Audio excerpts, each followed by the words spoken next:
The initial rush was mad. I was on Talk Sport talking about it.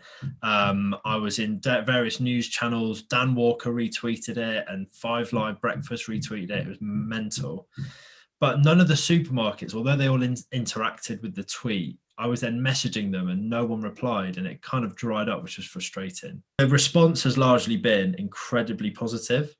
So I just want to sort of ride the wave of this positivity. Since tweeting these shirts this week, I've had people coming into my DMs asking me for the link. Where can I buy these?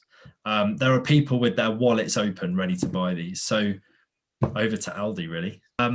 And so hopefully there's now a bit of a second wind, and these supermarkets can see them being worn and go, do you know what? Actually, they look brilliant. And I thought Aldi would be the best bet in stocking them. I mean, I think that it works perfectly for the staff to wear football shirts, to have a supermarket football shirt thing. And I'm not interested in, like, I don't see this as the moment where I'm not Del Boy, you know, this time next year I'll be a millionaire with these football shirts. That's not my intention at all. I'd love this to have a bit of a charity angle to it. If you know, we sold them for a good cause, wouldn't that be amazing? Ultimately, I love football. I love football shirts, and I collect them. And my favorite part of the season is those months where teams are releasing their shirts and you have a new shirt every day. And I'm just mad for it. Supermarkets was a bit of a sweet spot, I think. I've been thinking about this. People have designed other things. I mean, I was thinking about confectionery. There's also, you know, crisps. It's about finding something that we've all got common ground with. The Wolves season ticket holder. So it's, in fact, last weekend was a year to the day that I last stepped foot in Molineux, which was actually quite a sad, it hit me. That really, really hit me, because it's the longest I've gone without live football at Wolves since I was 7.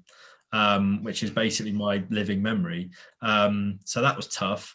It was the year where I used my desperation for football to make something happen. And if I'm being cringy about it, the last thing I'll say is all of the stuff over the last year that's been, you know, put in a cloud over everyone's lives, maybe that thread in the last week of November before a very rubbish Christmas was something that made people smile. And it was something positive they could share with their mates.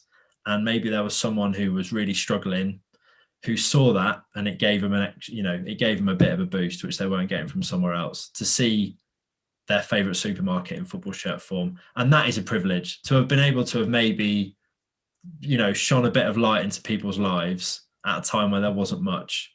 That was quite nice to know that I maybe did that.